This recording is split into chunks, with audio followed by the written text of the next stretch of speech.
الحمد للہ رب العالمین والصلاة والسلام علی خیر الخلق محمد وعلی آلہ وصحبہ اجمعین۔ کل کے درس میں ہم لوگوں نے احد کے جنگ کے بعد اللہ کے نبی صلی اللہ علیہ وسلم نے شہیدوں اور زخمیوں کی خبر گیری کے لیے اللہ کے نبی صلی اللہ علیہ وسلم تشریف لے گئے تو بہت ساری چیزیں وہاں دیکھنے کو ملی۔ تو ایک آدمی ایسا بھی تھا جس کو خزمان کہا جاتا تھا، 8 مشرکوں کو انہوں نے قتل کیا تھا، اس کے باوجود بھی اللہ کے نبی صلی اللہ علیہ وسلم نے کہا کہ یہ جہنمی ہے۔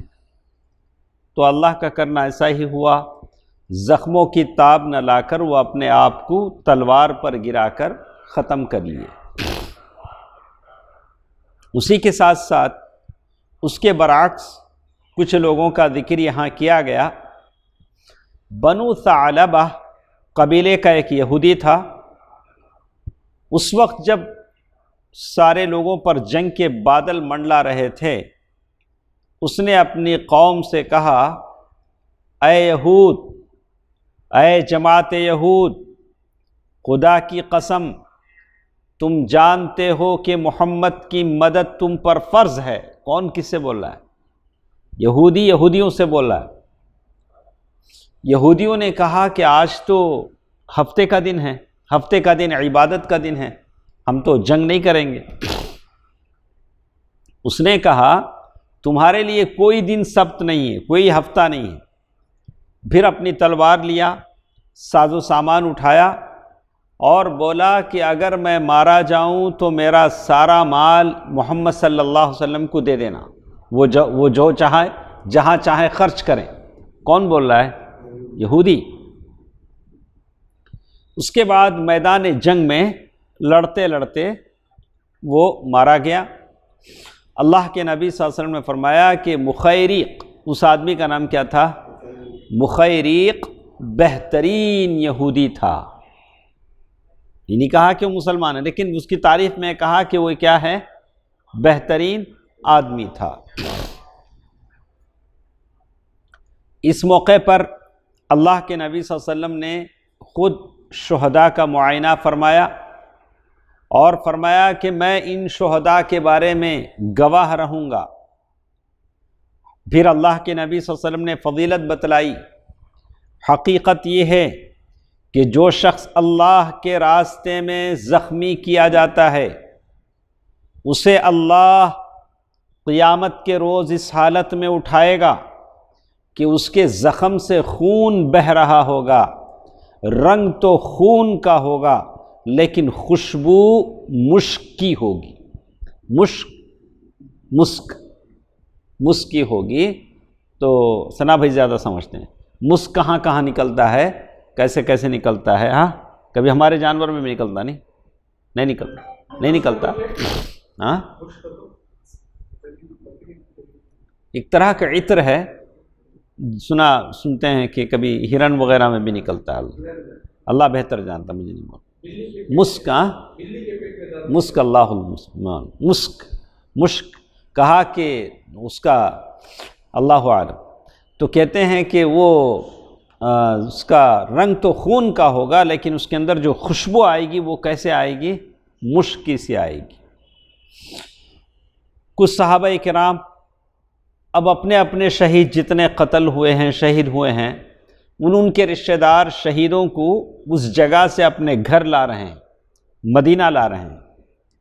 اللہ کے نبی صلی اللہ علیہ وسلم نے فرمایا کہ جن جن لوگوں نے بھی شہیدوں کو اٹھا کر لے گئے ہیں وہ واپس لا کر جہاں جہاں شہید ہوں وہیں کیا کریں؟ ان کو دفن کریں۔ تو پھر جو لوگ مدینہ لے گئے تھے پھر ان کو واپس کہاں لائے؟ احد کے میدان میں لائے۔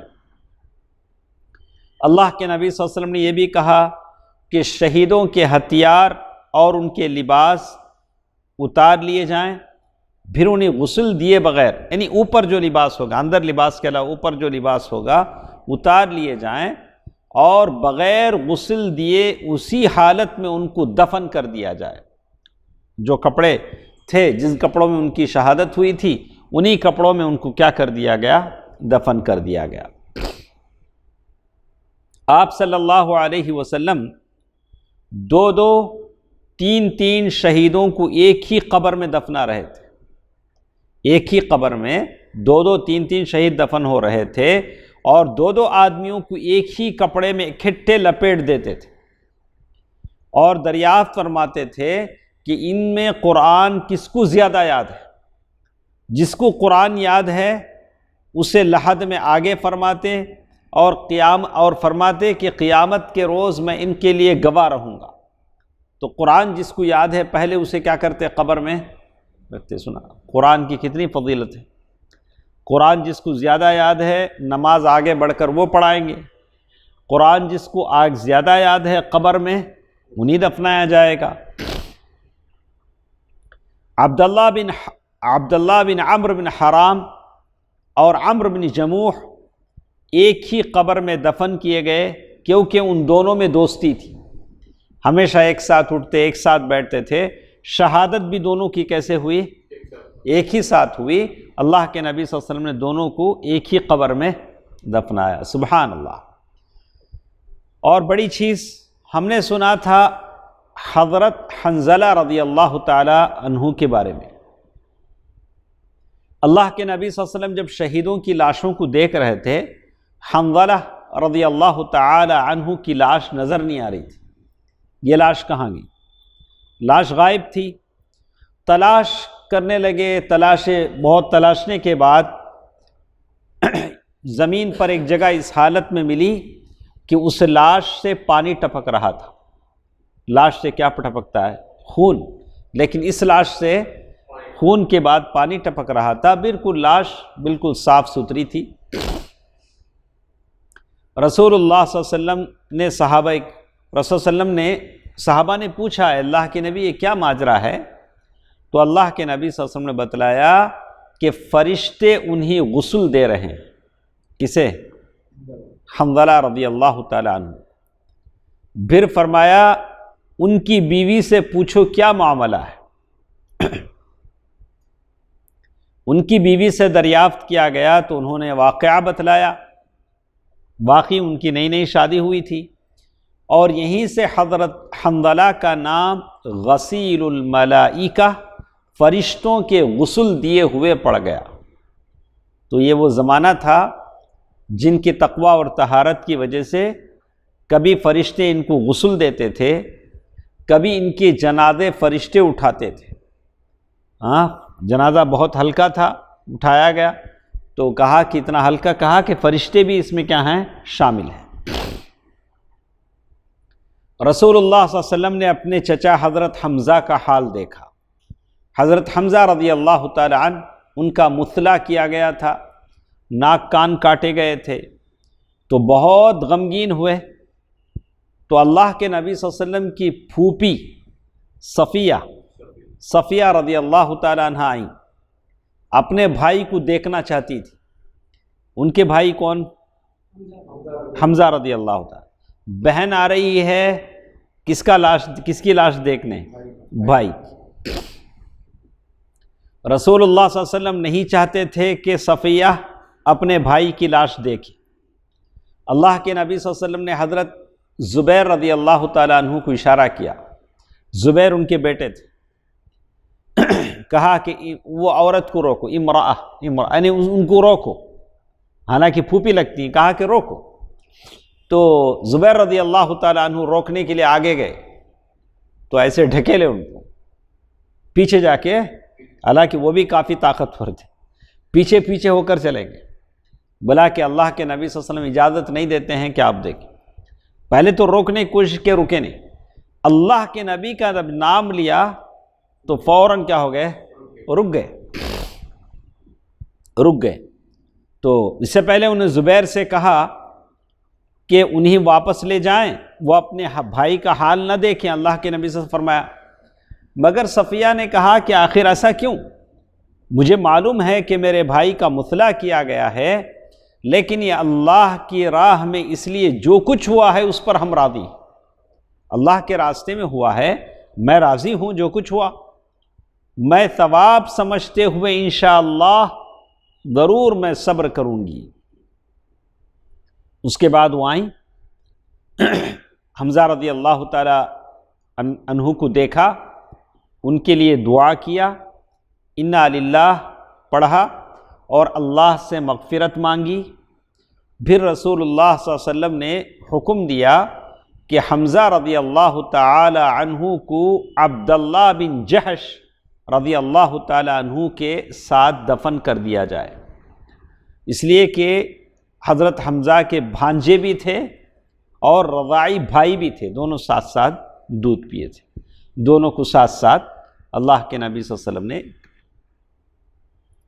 اسی لیے کہتے ہیں، ابن مسعود رضی اللہ تعالی عنہ کا بیان ہے کہ رسول اللہ صلی اللہ علیہ وسلم حضرت حمزہ رضی اللہ تعالی عنہ پر جس طرح روئے، اس سے بڑھ کر روتے ہوئے ہم نے آپ کو کبھی نہیں دیکھا، بہت روئے۔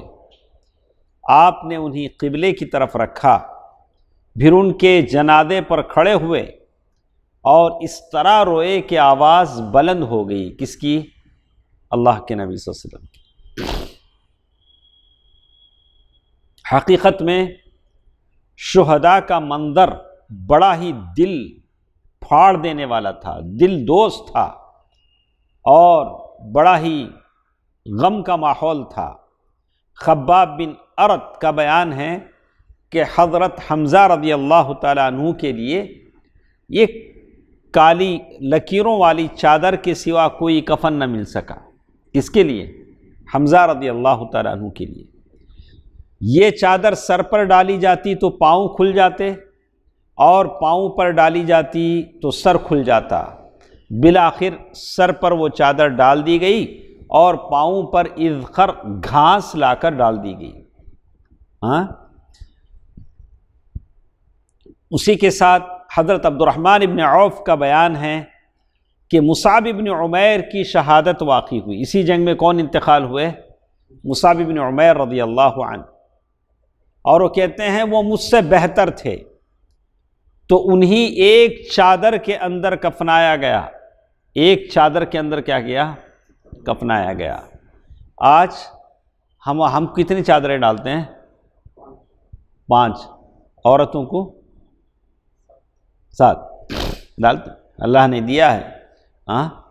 تو یہاں چادروں کا سوال نہیں ہے، لیکن آدمی کیا ایمان لے کر جا رہا ہے، اس کا سوال ہے۔ کہا کہ ایک ہی چادر ان کو ملی، اور کہتے ہیں حالت یہ تھی کہ اگر ان کا سر ڈھانکا جاتا تو پاؤں کھل جاتے، اور پاؤں ڈھانکے جاتے تو سر کھل جاتا۔ ان کی یہی کیفیت حضرت خباب نے بھی بیان کی، اور اتنا مزید اضافہ فرمایا کہ اس کیفیت کو دیکھ کر اللہ کے نبی صلی اللہ علیہ وسلم نے فرمایا کہ چادر سے ان کا سر ڈھانپ دو اور پیر پر گھاس ڈال دو۔ اس کے بعد اللہ کے نبی صلی اللہ علیہ وسلم شہیدوں کی میتیں پڑھی ہیں۔ اللہ کے نبی صلی اللہ علیہ وسلم اللہ تعالیٰ کی حمد و ثنا کرتے ہیں، اللہ تعالیٰ سے دعا فرماتے ہیں۔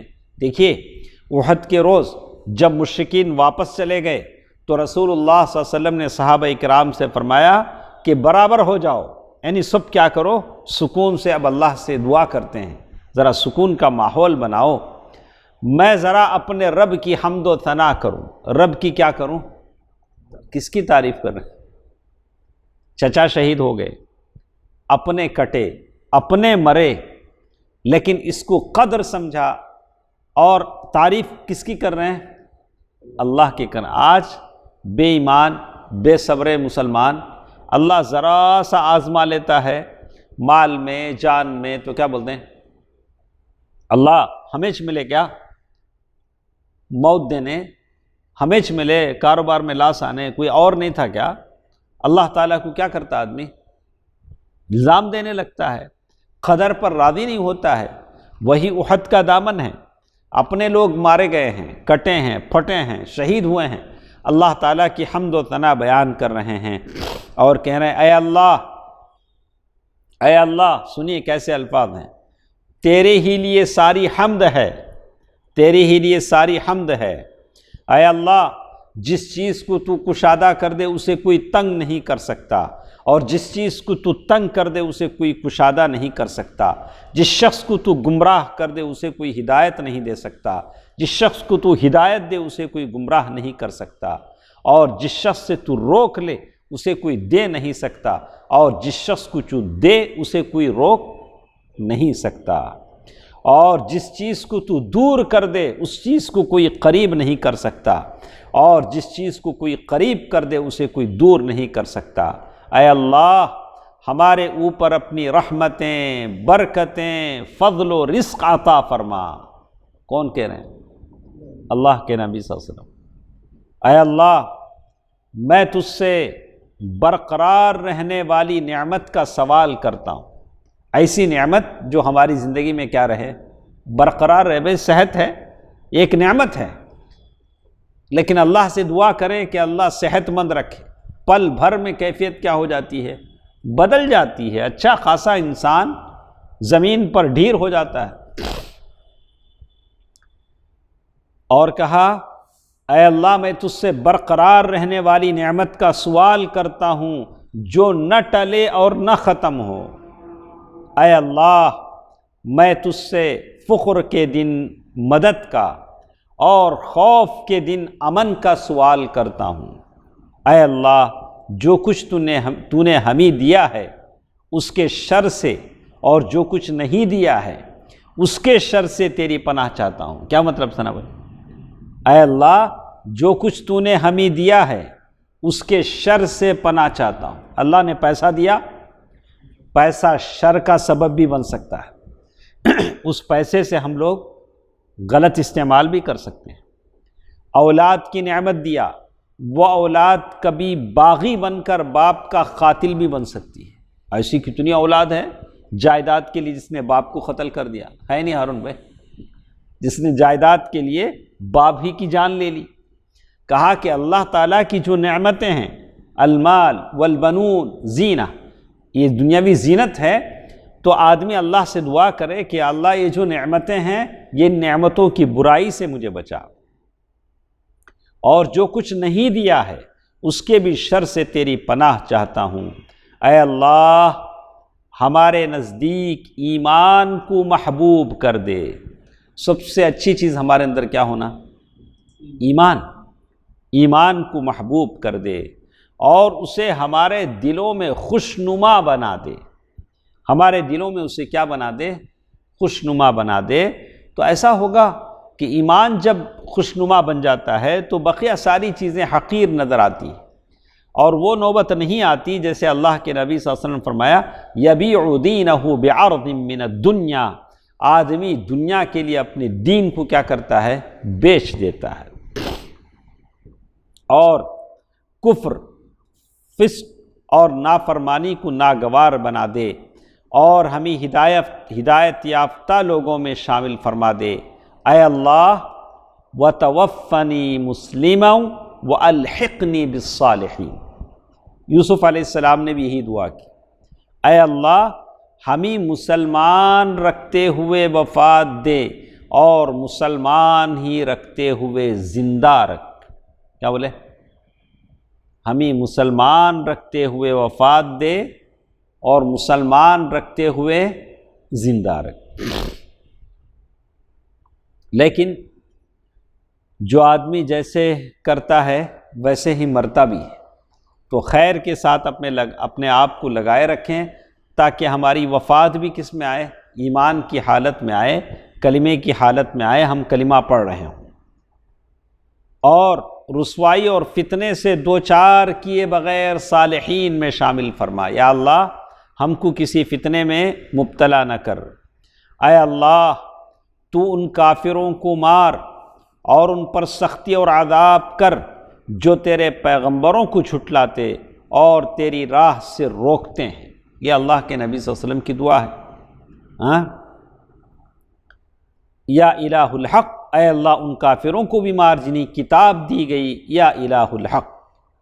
تو یہ جو باتیں یہاں بتائی گئی ہیں اللہ کے نبی صلی اللہ علیہ وسلم کی دعا ہے، یہ حدیث ہے بخاری الادب المفرد میں ہے، اور اسی طرح مسند احمد میں بھی یہ حدیث ہے، اللہ کے نبی صلی اللہ علیہ وسلم نے یہ دعا کی۔ یہ تو تھے صحابہ کرام۔ اسی طرح ہم دیکھتے ہیں بعض صحابیات بھی تھیں، یہ ذرا غور سے سنیں رفیق بھائی، یہ تھوڑی توجہ سے سنیں۔ شہداء کو اللہ کے نبی صلی اللہ علیہ وسلم نے دفن کر دیا، یہ بات اس سے متعلق ہے کہ ایک بیوی کی نظر میں شوہر کا کیا مرتبہ ہوتا ہے۔ آپ کی بیویاں، میری بیویاں مجھے اور آپ کو کس نظر سے دیکھتی ہیں، تو سننا پڑے گا، نہیں سننا پڑے گا کہ نہیں پڑے گا؟ تو صحابیات کی بیویاں کیسے اپنے شوہروں کو دیکھتی تھیں، جب شہداء کی تدفین ہو گئی، اللہ کے نبی صلی اللہ علیہ وسلم نے مدینے کا رخ کیا، اب احد سے مدینے کی طرف جا رہے ہیں۔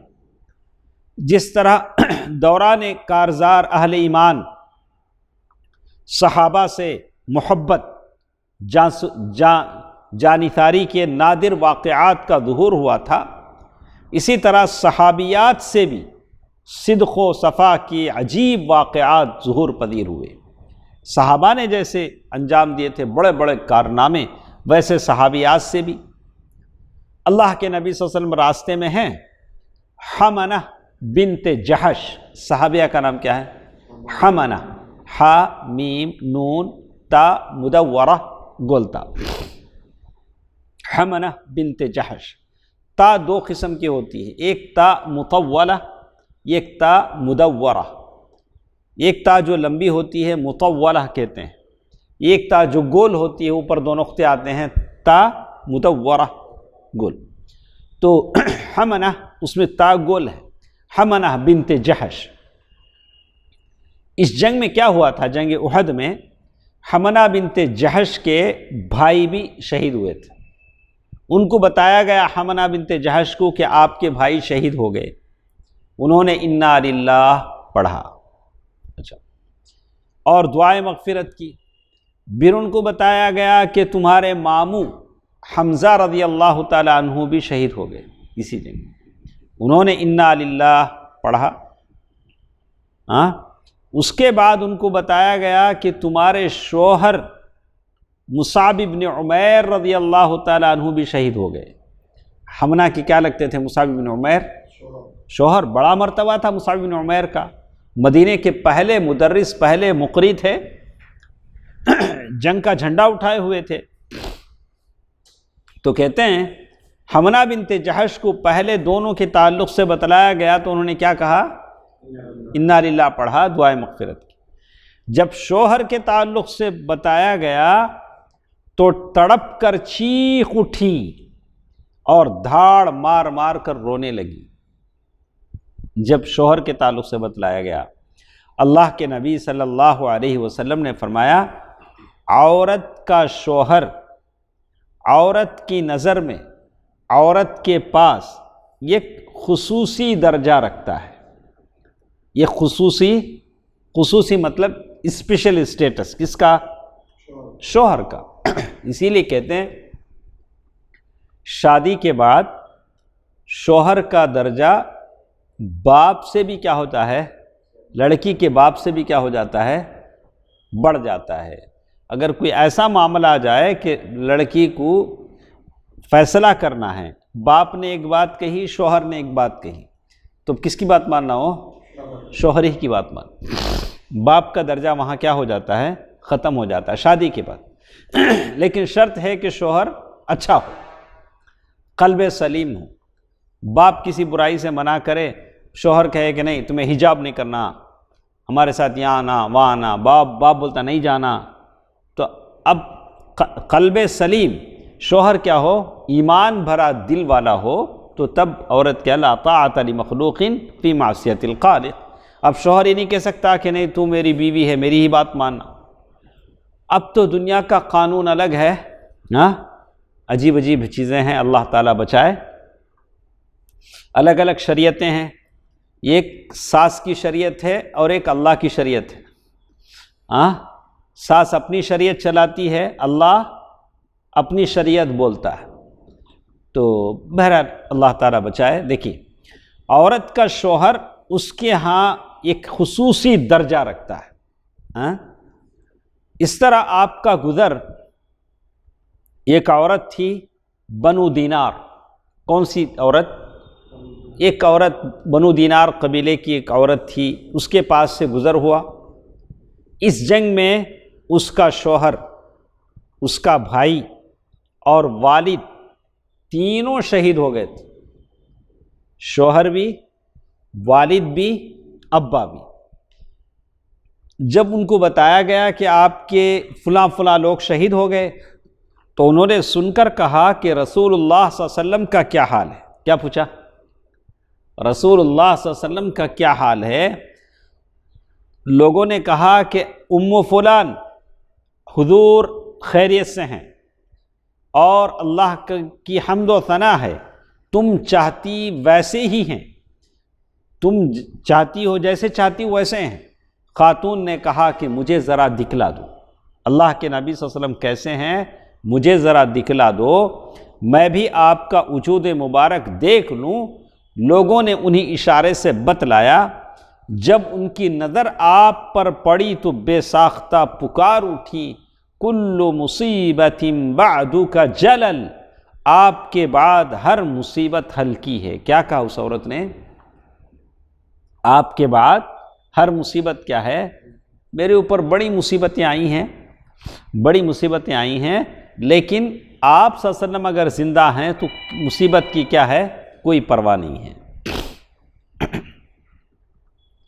اسی راستے میں سعد بن معاذ رضی اللہ تعالی عنہ کی والدہ دوڑتے ہوئے آپ کے پاس آئیں.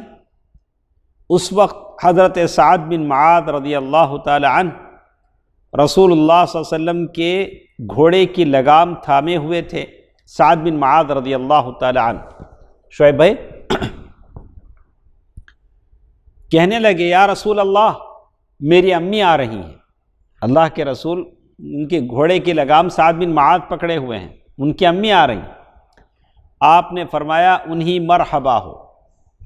اس کے بعد ان کے استقبال کے لیے قریب میں رک گئے. جب وہ قریب آ گئیں تو آپ نے ان کے صاحبزادے عمرو بن معاذ کی شہادت پر کلمات تعزیت کہے. سعد بن معاذ کے اور ایک بھائی عمرو بن معاذ وہ بھی شہید ہو گئے تھے. تو ان کی امی کو بتایا کہ تمہارے اور ایک بیٹے کیا ہوئے ہیں؟ شہید ہو گئے ہیں. تو اس طرح سے ہر ایک کا کوئی نہ کوئی اس جنگ میں کیا ہو گیا تھا؟ شہید ہو گئے تھے.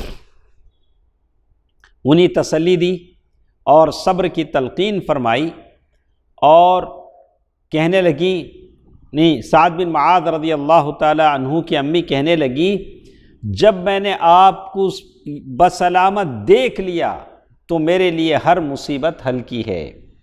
پھر رسول اللہ صلی اللہ علیہ وسلم نے شہدائے احد کے لیے دعا فرمائی اور فرمایا کہ اے ام سعد تم خوش ہو جاؤ اور شہداء کے گھر والوں کو خوشخبری سنا دو کہ ان کے شہداء صبح کے صبح ایک ساتھ جنت میں ہیں. ماشاءاللہ ایک ساتھ جنت میں ہیں اور اپنے گھر والوں کے بارے میں ان سب کی شفاعت قبول کر لی گئی ہے. اس پر سعد بن معاذ رضی اللہ تعالی عنہ کی امی کہنے لگی اے اللہ کے رسول صلی اللہ علیہ وسلم اب جو لوگ ان کے خاندان کے باقی بچے ہیں ان کے لیے بھی دعا فرما دیجئے.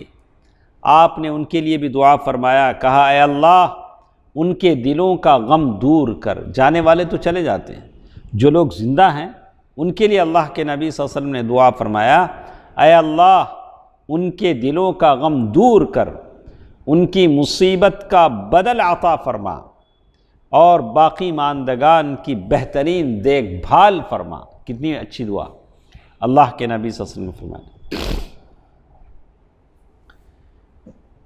اس کے بعد بات آتی ہے اللہ کے نبی صلی اللہ علیہ وسلم کے راستے کی بات ہے نا. راستے سے واپس ہوتے ہوئے اللہ کے نبی صلی اللہ علیہ وسلم مدینہ پہنچے ہیں. 7 شوال 3 سن ہجری کو شام کے وقت رسول اللہ صلی اللہ علیہ وسلم دوبارہ مدینے میں آئے. کب نکلے تھے مدینے سے؟ کیا تاریخ کو؟ یہ 7 شوال بولتے نا، 7 شوال کو واپس آئے. ٹھیک ہے دیکھ کے بولیے. کیا تاریخ کو نکلے تھے احد کے لیے مدینے. گھر پہنچ کر اللہ کے نبی صلی اللہ علیہ وسلم نے اپنی تلوار فاطمہ رضی اللہ تعالی عنہا کو دیا اور فرمایا بیٹی اس تلوار کو صاف کرو، اس کا خون کیا کرو، دھو صاف کرو. اللہ کی قسم یہ تلوار اس نے آج میرا صحیح ثابت ہوا، اس تلوار سے بہت کام لیا.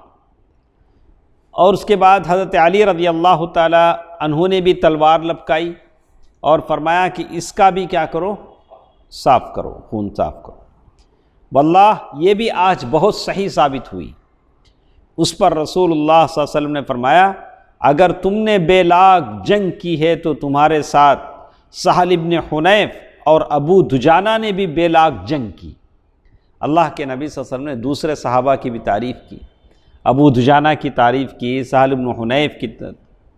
تو بیشتر روایتوں کے مطابق مسلمان جو جنگ احد میں شہید ہوئے تھے ان کی تعداد 70 تھی. 70 صحابہ کیا ہوئے، اور 70 میں زیادہ تعداد انصار کی تھی. لگ بھگ ایسا سمجھ لیجئے 60 پر 5 آدمی شہید ہوئے تھے انصار کے. تو مہاجر کتنے تھے، 5. تو خزرج سے 40 پر 1، 20 پر 4 اوس سے. ایک آدمی یہود سے قتل ہوا تھا، اور مہاجرین شہداء کی تعداد صرف 4 تھی. مہاجرین میں سے جو قتل ہوئے وہ کتنے تھے، 4. قریش میں سے کتنے قتل ہوئے، تو ابن اسحاق کے بیان کے مطابق ان کی تعداد 20 پر 2 تھی. قریش جو قتل ہوئے ان کی تعداد کتنی تھی، 20 پر 2.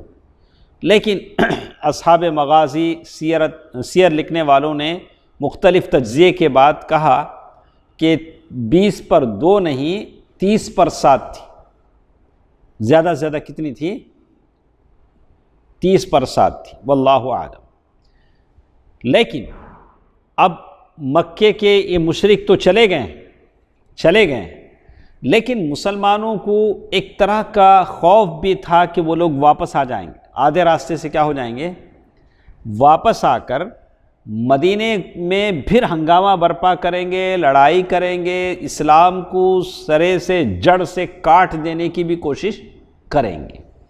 تو اللہ کے نبی صلی اللہ علیہ وسلم مدینہ آنے کے بعد مدینے میں ایک طرح کی ایمرجنسی لگی ہوئی تھی، کوئی سو نہیں رہے تھے. اللہ کے نبی صلی اللہ علیہ وسلم کی حفاظت سب کو فکر تھی، حفاظت کی. تو جنگ نے بالکل چور چور کر رکھا تھا، جنگ سے تھک گئے تھے. اس کے باوجود رات بھر مدینے کے راستوں اور گزرگاہوں پر پہرا دیتے تھے، کہیں کافر دوبارہ کیا نہ کرے، واپس آ کر مدینے میں ہنگامہ نہ مچا دے. اور اپنے سپہ سالار اعظم صلی اللہ علیہ وسلم کی خصوصی حفاظت پر تعینات رہے، کیونکہ انہیں ڈر تھا کہ کہیں اللہ کے نبی صلی اللہ علیہ وسلم کے زندگی کو خطرہ نہ ہو. اس کے بعد ایک اور چیز ہمارے ساتھ ہے، غزوۃ حمراء الاسد. حمراء الاسد ایک جگہ کا نام ہے. ابھی جنگ احد ختم نہیں ہوئی، یہ بھی جنگ احد ہی میں شامل ہے. جنگ احد کے نتیجے کے طور پر اسے ذکر کیا جاتا ہے. کہتے ہیں رسول اللہ صلی اللہ علیہ وسلم نے احد کی جنگ سے واپس آنے کے بعد، کون سی تاریخ کو واپس آئے، 7 شوال. 8 شوال کو ایک رات سوئے ہیں، صبح اعلان فرمایا کہ دشمن کے مقابلے کے لیے چلنا ہے. سبحان اللہ، ابھی زخموں سے خون رسنا بند نہیں ہوا، زخم کچے ہیں، لوگوں نے ہتھیار نہیں اتارے ہیں، تھکان دور نہیں ہوئے، رات کو سو نہیں پائے ہیں. اللہ کے نبی صلی اللہ علیہ وسلم کہہ رہے ہیں کہ جنگ پر چلنا ہے. تو اور ساتھ ہی یہ بھی اعلان ہے کہ ہمارے ساتھ صرف وہی آدمی چل سکتا ہے جو جنگ احد میں ہمارے ساتھ تھا، نیا آدمی نہیں. جنگ احد میں جو لوگ ہمارے ساتھ تھے وہی چلیں گے. عبداللہ بن ابی جو منافقوں کا سردار تھا، اپنے لوگوں کو لے کے واپس آ گیا نہیں، اسے اب جوش آیا، اس نے اجازت مانگی اللہ کے نبی صلی اللہ علیہ وسلم سے، اللہ کے نبی صلی اللہ علیہ وسلم میں بھی آتا ہوں۔ اللہ کے نبی صلی اللہ علیہ وسلم اجازت نہیں دی، ایک مرتبہ ہو گیا، اللہ کے نبی صلی اللہ علیہ وسلم نے اسے اجازت نہیں دی۔ ادھر جتنے مسلمان تھے اگرچہ زخموں سے چور ہیں، غم سے نڈھال ہیں اور اندیشے اور خوف سے دوچار تھے، لیکن سب نے بلا تردد سر اطاعت جھکا خم کر دیا، سب نے سر جھکا دیا۔ حضرت جابر بن عبداللہ رضی اللہ تعالی عنہ، یہ جابر بن عبداللہ جنگ احد میں شریک نہیں تھے، انہوں نے اللہ کے نبی صلی اللہ علیہ وسلم سے اجازت مانگی، کہا کہ اللہ کے نبی میرے ابا آپ کے ساتھ جنگ میں تھے، جنگ احد میں، عبداللہ بن حرام رضی اللہ عنہ، وہ شہید ہو گئے۔ ان کی بہت ساری بہنیں تھیں، تو اب جابر بن عبداللہ کے ابا نے بہنوں کی نگرانی کے لیے ان کو مدینے ہی میں چھوڑا تھا، بولا کہ تم کو آنے کی ضرورت نہیں، میں جاتا ہوں۔ وہ شہید ہو گئے، تو جابر بن عبداللہ رضی اللہ تعالی عنہ نے اب اجازت مانگی کہ میں جنگ پر آؤں گا۔ اللہ کے نبی صلی اللہ علیہ وسلم نے ان کو اجازت دے دی، ان کے پاس عذر تھا۔ تو کہتے ہیں اللہ کے نبی صلی اللہ علیہ وسلم مسلمانوں کو لے کر روانہ ہوئے اور مدینے سے 8 میل دور حمراء الاسد پہنچ کر وہاں کیمپ ڈال دیا۔ مدینے سے کتنے میل دور؟ 8 میل دور۔ جاتے ہوئے وہاں حمراء الاسد میں تھے معبد بن ابی معبد خزاعی، رسول اللہ صلی اللہ علیہ وسلم کی خدمت میں حاضر ہوا اور شرف صحابیت حاصل کیا، مسلمان ہو گئے، اور کہا جاتا ہے کہ وہ اپنے شرک ہی پر قائم تھا، لیکن رسول اللہ صلی اللہ علیہ وسلم کا خیر خواہ تھا، تو وہاں پہنچ کر وہ اسلام لا لیے، مسلمان ہو گئے، اور انہوں نے یہ بات کہا کہ رسول اللہ صلی اللہ علیہ وسلم نے اس سے فرمایا کہ ابو سفیان کے پاس جائے۔ اللہ کے نبی صلی اللہ علیہ وسلم نے یہ آدمی جو مسلمان ہوئے تھے معبد بن ابی معبد خزاعی، ان سے کہا کہ اب تم جا رہے ہو تو ابو سفیان کے پاس جاؤ، جا کر کیا کرو، اس کی ہمت کو توڑو۔ جنگ کے وقت ایسا ہوتا ہے، جیسے انتخابات ووٹنگ کے زمانے میں ہوتا ہے، فساد کے زمانے میں ہوتا ہے، ایسے ویڈیو سرکولیٹ کیے جاتے ہیں جس کو دیکھ کر لوگوں کی ہمتیں کیا ہو جاتی ہیں، ٹوٹ جاتی ہیں۔